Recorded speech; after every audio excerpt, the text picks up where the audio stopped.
student or a team member?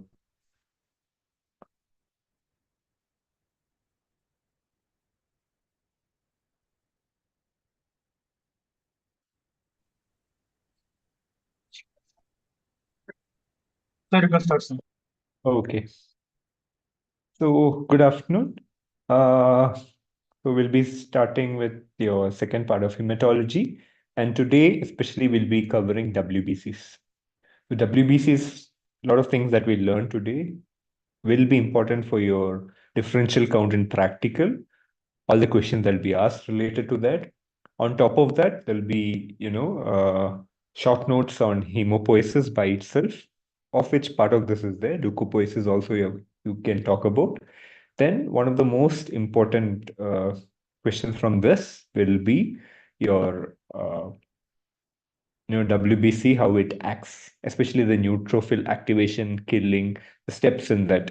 Okay, so that whole flowchart with diagram I'll be teaching you. And finally, what are the granules which are present in neutrophil? These are the questions that will be asked. And one other question that will usually be asked is, what is the function of neutrophil? What is the function of eosinophil? What is the function of basophil? What is the function of your monocyte? So each of them separately, they'll ask you what is the function. So these are all separate short notes, or they can come under one large question, which can be a essay in which multiple questions can come separately. Okay, so we'll start off with your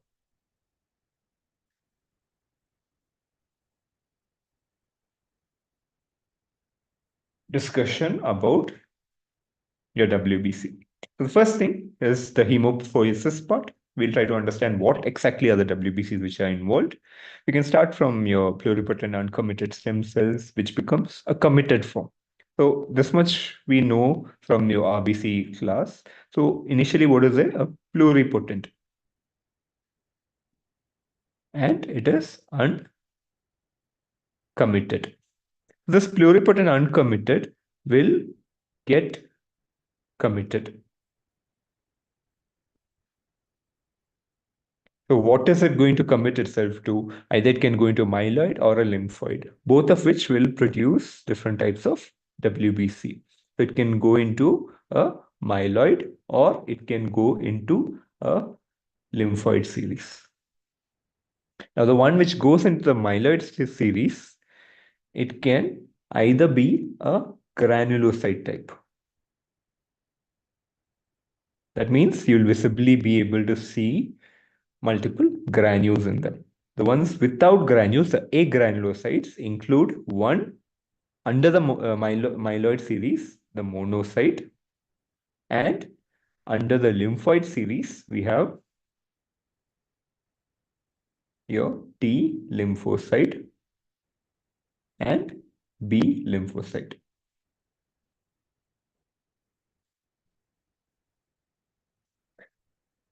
So what are the factors which are required for this? You know that, interleukin 1, 6, 3, GM, CSF, G, CSF, SCF. These are various factors which are important for pluripotent committed stem cells to get committed. Now, once they are going into the myeloid lineage, you have the GM-CSF which is involved. Okay, the GM-CSF, especially the MCSF part, will help it convert to a monocyte. Now, if there is interleukin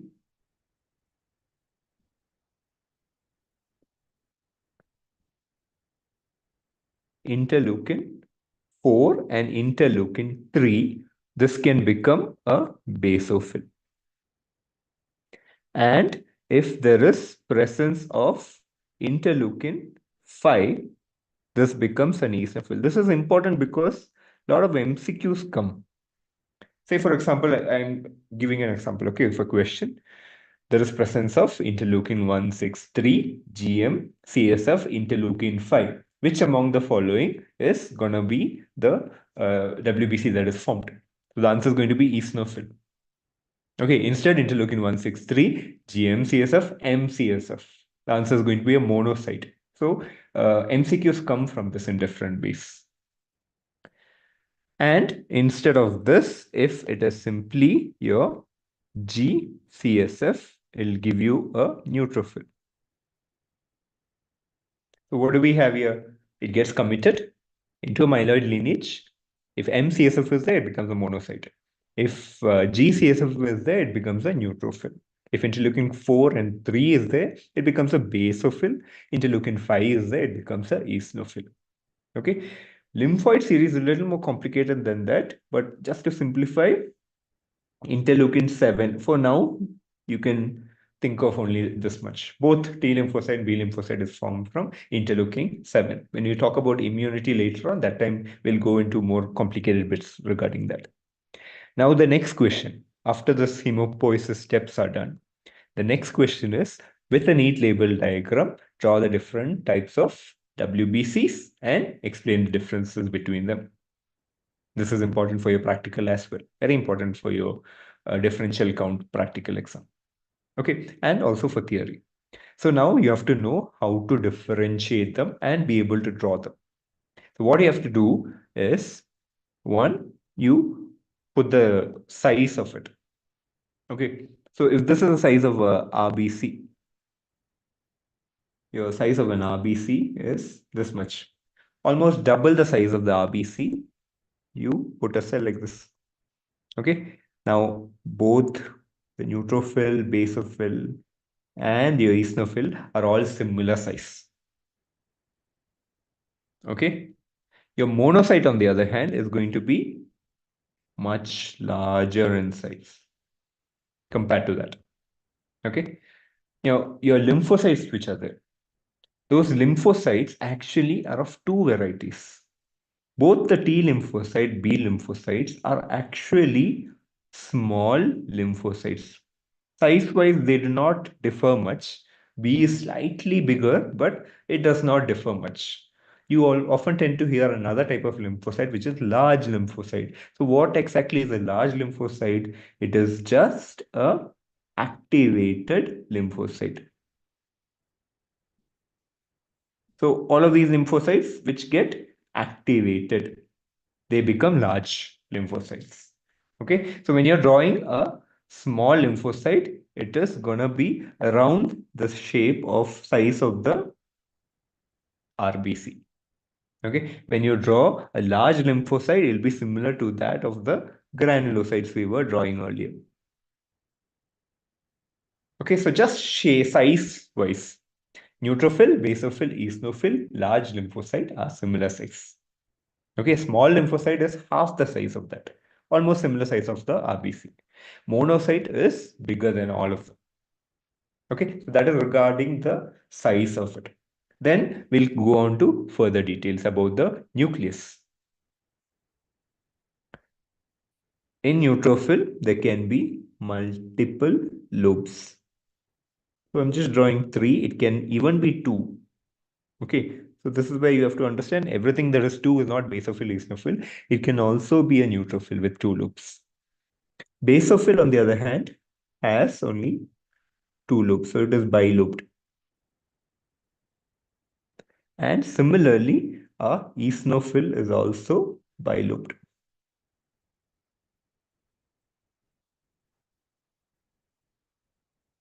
Okay. A small lymphocyte has a large nucleus covering almost the entire cell, with a thin remocytoplasm around it.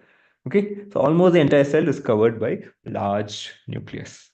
In a large lymphocyte also, majority of the cell is still by your nucleus. Okay, so majority of the cell is still gonna be your nucleus.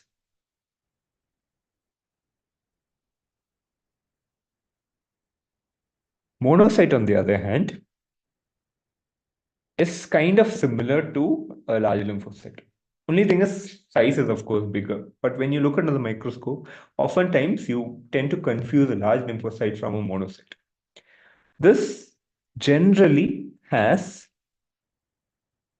a large nucleus, but that nucleus will be covering less than 50% of the cytoplasm. Unlike the large lymphocyte, which still is hold is by your lymphocytes nucleus. But in monocyte, it will still be 50%. That is, more cytoplasm will be available. And a lot of times you see it as a kidney-shaped nucleus.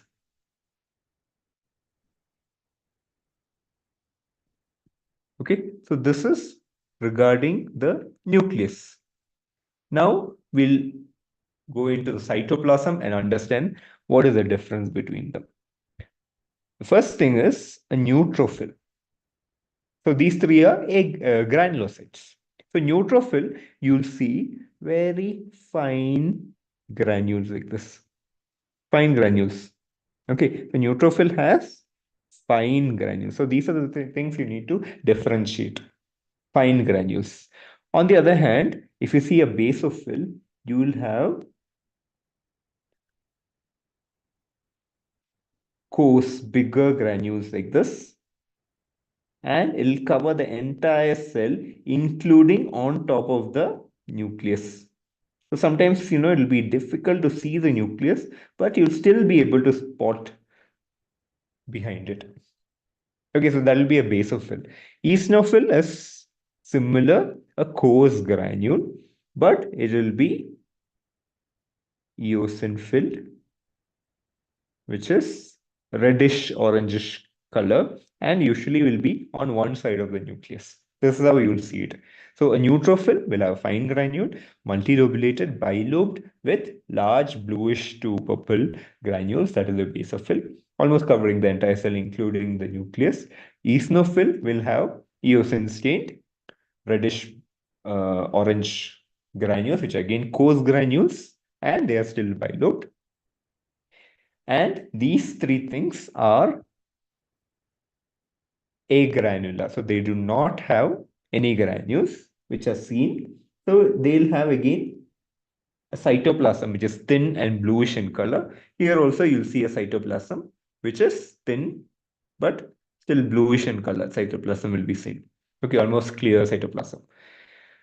Monocyte, again, I cannot show it in terms of the color, but it will also have clear agranular cytoplasm, but it will be a little more lighter than the lymphocyte, more glassy. That is a term we use, glassy appearance of the cytoplasm. So I hope you understand how to draw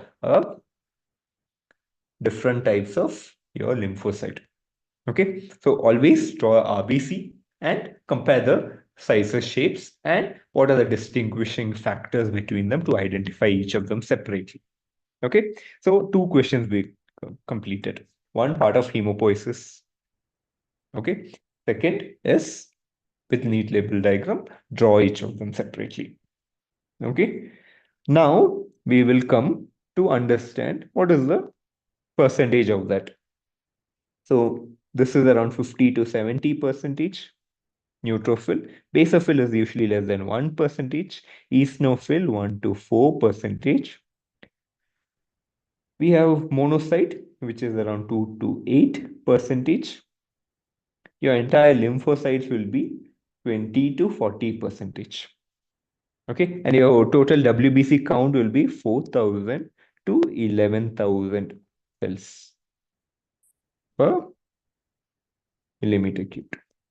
So these are all from standard textbook. I think this is all from Gano. Okay, so these are all standard values you need to learn and know. Next, we will go to the steps that are happening for neutrophil activation and its function.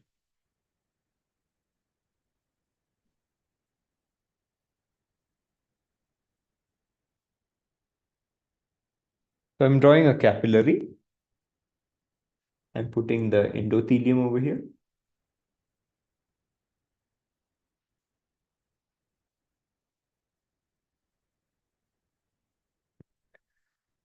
Now I'll put a neutrophil which is wandering around.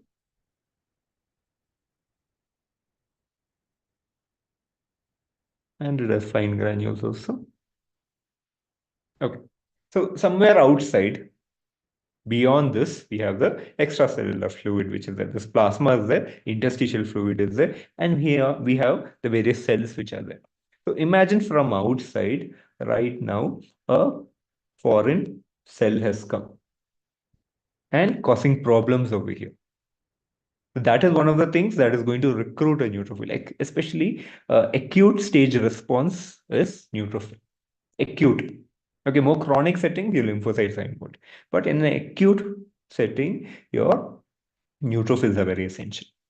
Okay, so there will be certain products on the membrane of your uh, bacteria. So one thing is the bacterial products.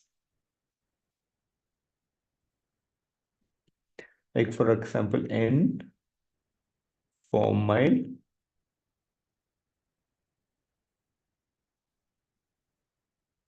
methionine.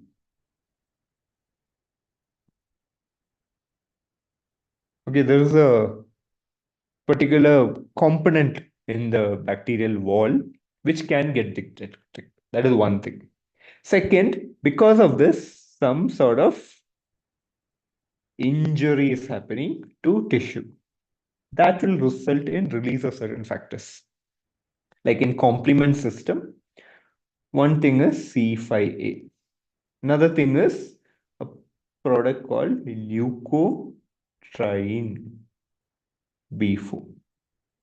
Okay, when there is an injury, that tissue is gonna release certain substances like C5A, leukotriene B4. Okay, and apart from this,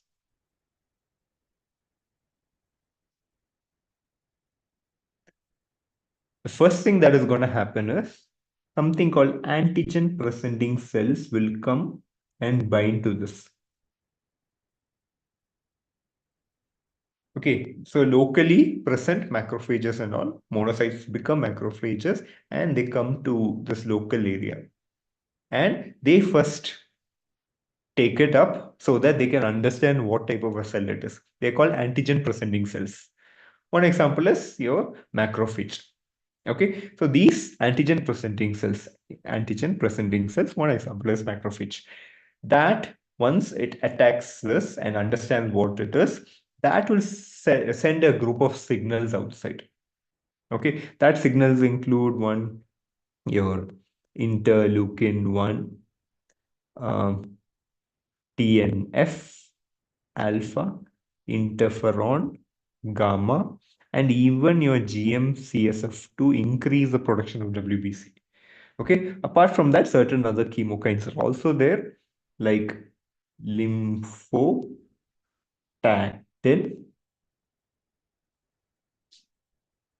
interleukin 8, macrophage, inflammatory protein. Okay, so like this, we have various types of chemokines. So these are called chemokines. So once these chemokines are being released, these are detected by the antigen presenting cells and these chemokines are released. That serves as a trigger for your neutrophil in the bloodstream to come over here. Until then, they don't come. Okay, so first antigen presenting cells has to come, take a look at it, understand what it is. If it is a danger, it gives a signal. Those signals are chemokines. Now the process starts. Okay, so the process, the headings that you have to discuss this under is one, margination, then adhesion, then diapedesis, then chemotaxis, then opsonization, then phagocytosis, degranulation, and finally some form of killing.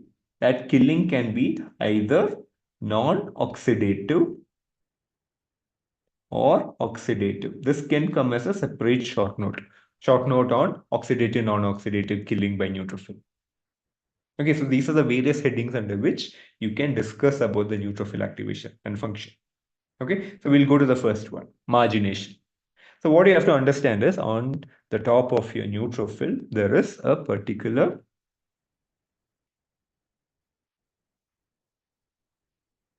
receptor.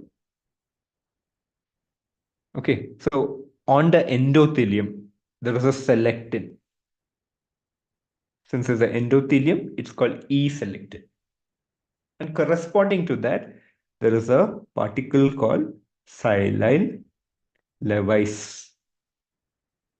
So they go interact with each other, forming a weak bond. That weak bonding is called your margination or rolling. So we'll start rolling over this. It's not a strong bond. Okay, so usually when a person has a mutation in this silyl levis protein, that will result in a particular disorder which is called leukocyte adhesion disorder. Leukocyte adhesion disorder type 2. Okay, so this is the first step, margination or rolling. Silyl levis particle and E-selectin. Then what will happen? Once it is there rolling around, this neutrophil will now combine with a cell adhesion molecule on endothelium through linking it with a integrin. So molecule called integrin, with that they link together. So this will form a more tighter bond. Thus it's called, this step is called adhesion. Okay, earlier it was called margination when it was a weaker bond. Now adhesion happens. So when there is any problem with this attachment, there is what is called leukocyte adhesion defect type 1. So integrin cell adhesion molecule that when it is affected, leukocyte adhesion 1 defect. Okay, when silyl levis protein is affected, that is leukocyte adhesion disorder 2. Okay, now next what happens is over here there is particular channel which is called PCAM. PCAM1 protein is there. Okay, usually when such inflammation happens, because something is injuring things over here. Okay, that injury will make the tissue react, resulting in inflammatory stuff. Okay, so one of the things that happen is the complement system, the innate immunity complement system, that will release C3A, C5A. On top of that, your mast cells, basophils and all will release things like histamine, bradykinin. This is something you'll keep hearing throughout physiology, pathology and all. Serotonin and nitric oxide. So these components help in inflammation. It results in inflammation where there is increased capillary permeability, which means it's easier for the blood cells to come across and can result in vasodilation. So the blood vessels becomes bigger and so that blood flow increases to that area, inflamed area. That's why that inflamed area usually appears red in color. And on top of that, there is going to be increased capillary permeability, oozing of things. Okay, so that is one thing that is going to happen now. Because of that, your neutrophil can squeeze through this. This step is what is called diaphoresis. And that is aided by this inflammation which is happening because of all of these chemokines and bacterial products and all that. Okay, so we did margination, we did adhesion, we have done diabetes. Chemotaxis, part of it I've already mentioned. So all of these products that I was talking about, chemokines, because of the presence of chemokines, your neutrophil which is coming knows exactly where to go. And that is what you call chemotaxis. How does it know? Based on the presence of your chemokines which are released. And now explain about what are the chemokines, what are the products which are important for chemotaxis to happen. Okay, now that has happened. Now there can be many different cells.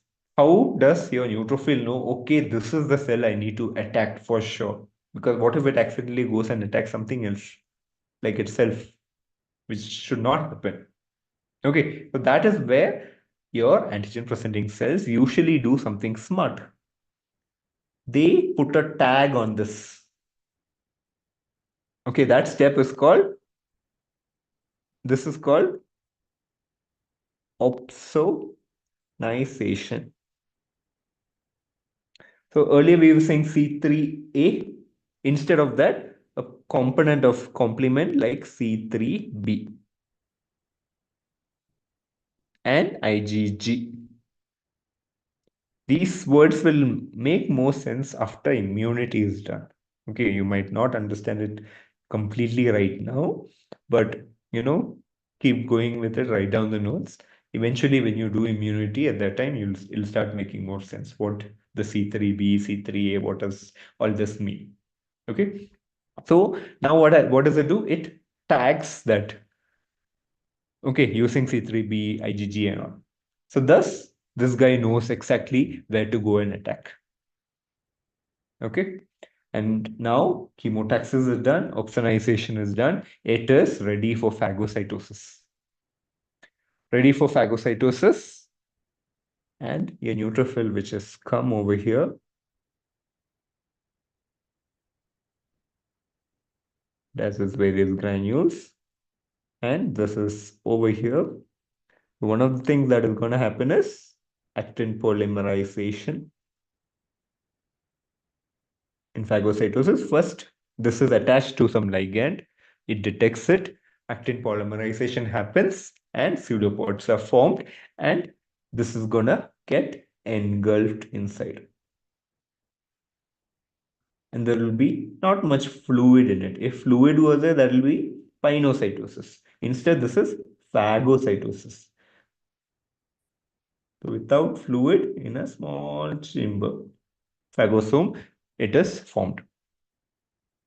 And usually what happens is phagosome later becomes what is called phagolysosome when various lysosomes come and go into it. Okay, so first phagocytosis happened. After that, phagosome is formed. And phagosome becomes phagolysosome. And also degranulation happens. That is, all of these small granules which is there along with lysosome will come and put into that phagosome. So that will result in the next step, which is degranulation.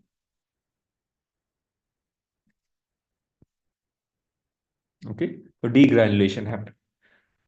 So one of the questions that usually comes is, what are the various substances which are there inside the granules of neutrophil?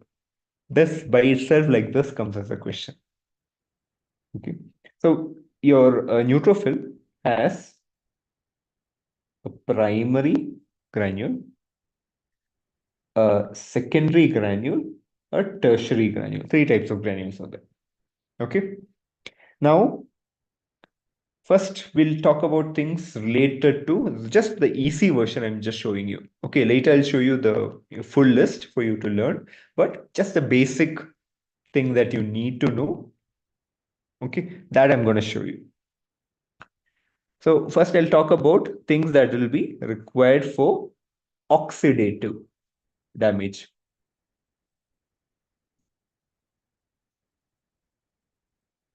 Okay. So one is your myeloperoxidase. Another one is NADPH oxidase. Then we have superoxide dismutase. So these are the things which are there in primary, secondary, and tertiary. Then in terms of non-oxidative,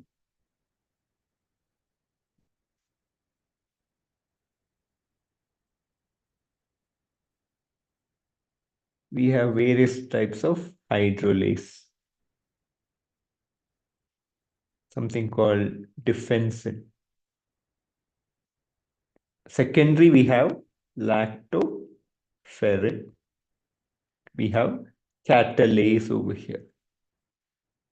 I'll just show you part of the PowerPoint, then you'll understand what I'm trying to say and what I'm trying to simplify. Initials. This is the full list of things that you need to write as an answer in primary, secondary, tertiary.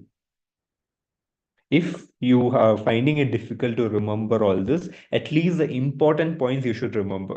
So the things which are in red color, myeloperoxidase, NADPH oxidase, superoxide dismutase. These are later important when in the next session that we'll be just covering now. Okay, so which are important for oxidative damage. For non-oxidative damage, your hydrolases, defensin, lactoferrin, and catalase. At least this much you try to remember. If you cannot remember all of this, at least that much you can try to remember. Okay. And when you talk about hydrolase, under hydrolase, there are so many things. What does hydrolase do? It uses water. Okay. It's not oxidative. It uses water and does the job. So what it can do, either protein, protease, elastic tissue, elastase, glycosidase, sulfur group, sulfatase, phosphate group, phosphatase, nuclease like DNAs, RNAs, and all. So these are all examples of hydrolases. Okay, if you just remember hydrolase and under that you put something for protein, protease, elastic tissue, connective tissue, or elastase, sulfur group, sulfatase, nucleus, okay, DNA, RNA, so nuclease, phosphate group, phosphatase. You just write these names. Apart from that, what else can you remember? Defensin. Apart from that, for oxidative, what can you remember? Myeloperoxidase. This much for primary. For secondary, we have NADPH oxidase for oxidative. For non-oxidative, we have lactoferrin. At least this much you try to remember. And for tertiary, superoxide dismutase is there. And you can try remembering catalase. So you have enough points to remember under this. Okay. These are the important ones when you're talking about non-oxidative killing. So things that are there in the lysosome also comes. That was what I was telling you about your phagolysosome formation. So the enzymes which are there in the lysosome, one thing. Two, the hydrolases which are there in your primary granule, like RNA, DNA, lipase. I showed you list of all of them. They act in a non-oxidative fashion. Then lactoferrin is there. So lactoferrin is something that binds to iron. Okay, so when it binds to iron, in a lot of ways, it acts by one, restricting the entry of virus into host cell. Two, it enhances another cell which is called natural killer cell. And it is also part of a neutrophil extracellular trap. I'll come to it, I'll explain it. Okay. Then there's another component which is called defensin. It inhibits the bacterial wall synthesis, inactivates the replication of virus, and it can also directly cause membrane disruption. Okay, so what is this neutrophil extracellular trap? So it's a form of where neutrophil can bring out genetic material like substances outside like this, almost like a zombie kind of thing actually. It brings about part of its genetic material outside, extranuclear. And on top of that, various enzymes are there, metalloproteinase, lactoferrin, myeloperoxidase, not myeloperoxidase, sorry. That is for your oxidative. So like this, different enzymes are there in it. One of that enzyme is your lactoferrin. Okay, so this is what we call your neutrophil extracellular trap. And into the trap, this substance which is there goes and gets stuck over there. And through non-oxidative killing, it's trying to kill it. It uses hydrolase, it uses defensin, it uses lactoferrin, it uses catalase. It's trying its best to kill it through non-oxidative methods first. If it fails, now it goes to your oxidative method, which is quite more dangerous and more damaging actually. So that's why you don't normally do it, because you don't want to take the risk of damaging everything. Okay, so how this happens? The steps of oxidating, that will come to it. First, what is going to happen is the oxygen which is there. That oxygen is utilized to give your free radical, superoxide. And for that, your NADPH oxidase is used. It uses your NADPH oxidase to produce free radicals. Free radicals can go and damage it. That is one thing that can go and damage it oxidatively. Okay. Another thing is, free radical to excess by itself is dangerous. It can attack everything and damage stuff. So you need something to, bring it down a bit, the amount of, to keep it in check, free radicals. That is where you convert this to peroxide by superoxide dismutase.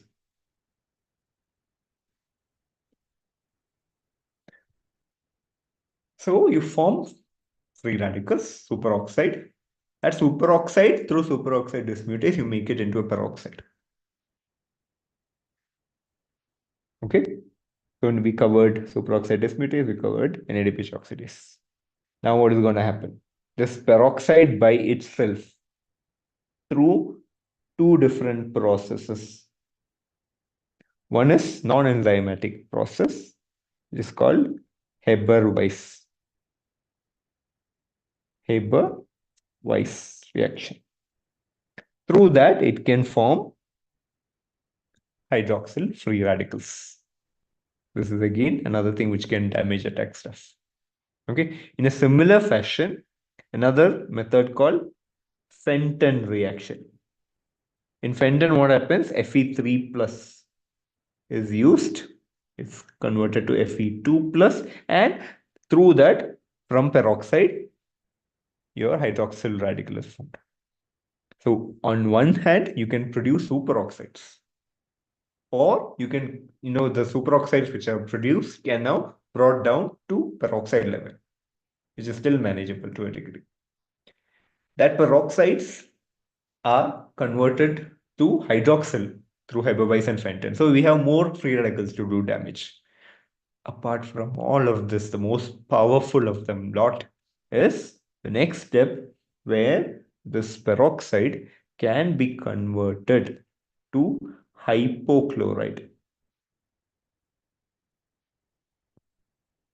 by your myeloperoxidase,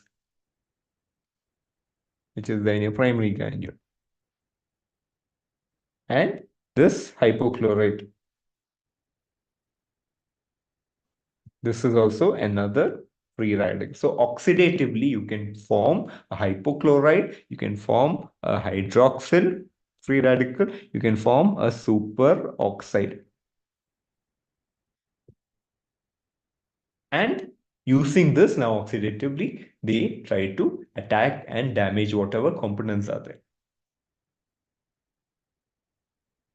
Okay, so these are the various steps that you have to talk about this: margination, adhesion, diapedesis, chemotaxis, opsonization, phagocytosis, degranulation, killing by non-oxidative and oxidative. And each of them are separate short notes that can come by itself.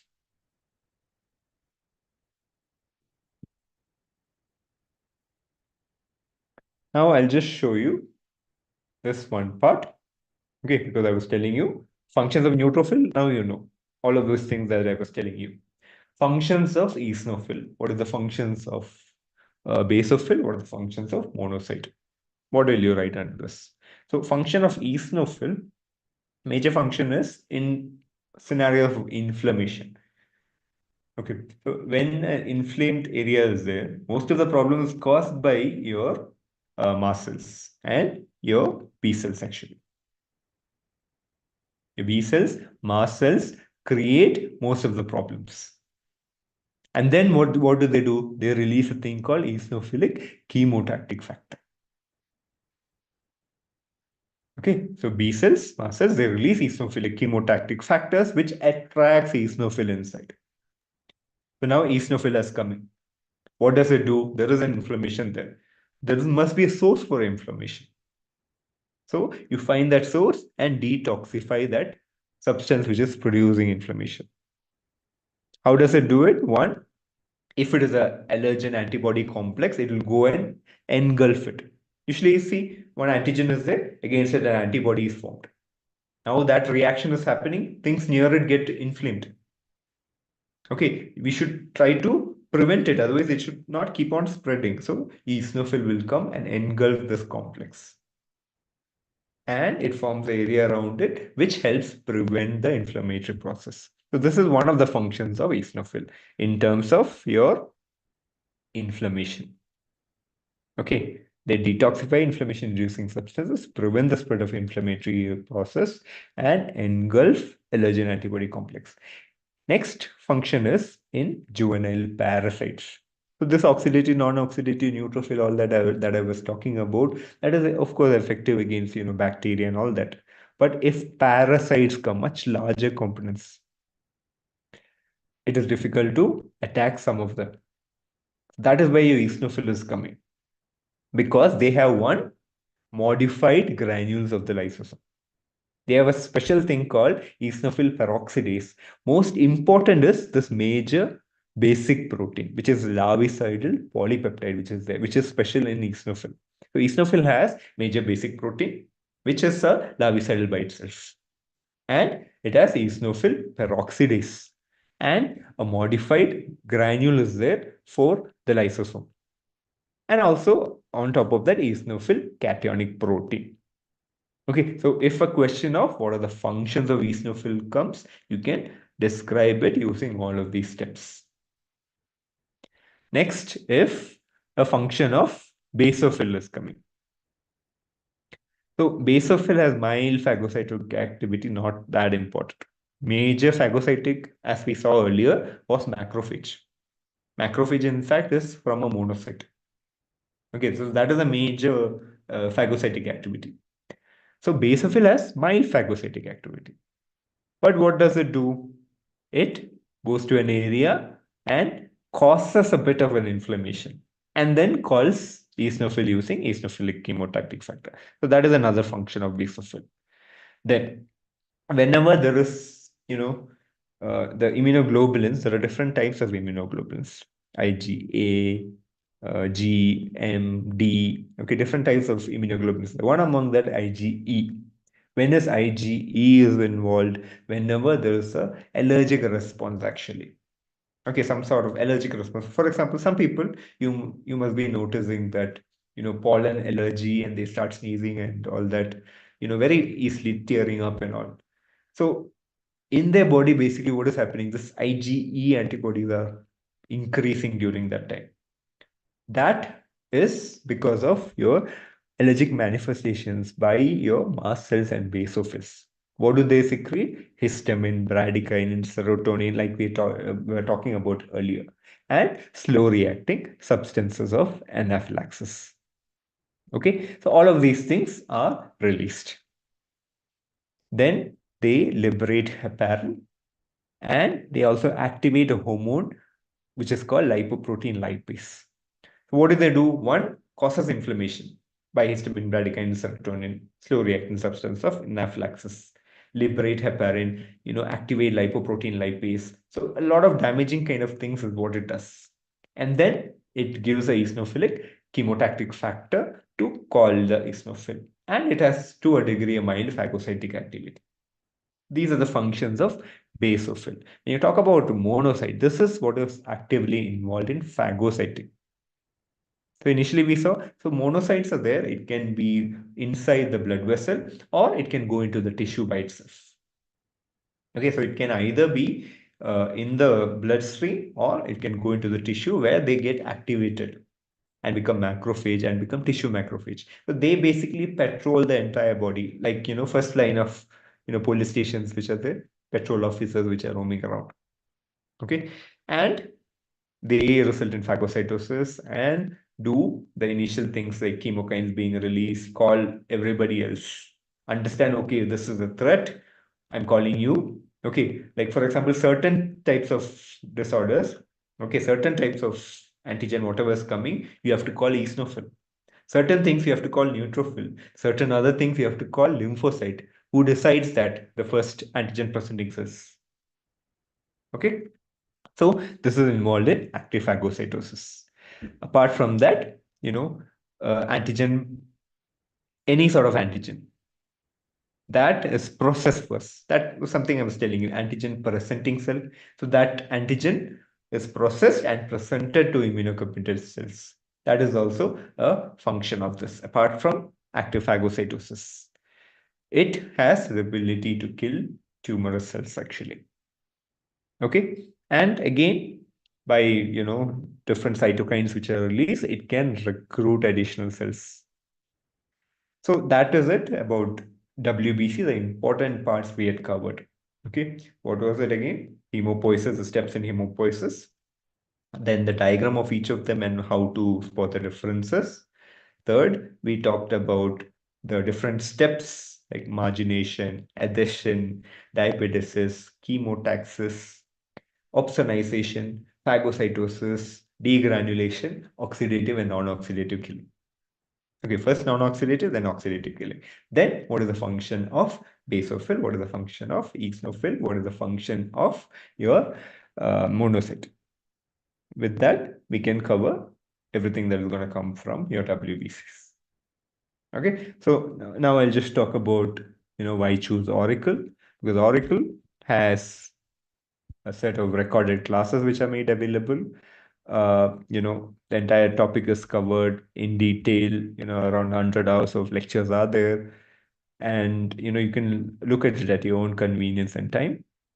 There are live sessions which are made available, like the one I'm currently taking right now, which will be helpful for you to, interact with your teachers and clear doubts and all that, and to get the feel of being actually in a class. Then we have the express module where, the entire syllabus is covered in less than 20 hours.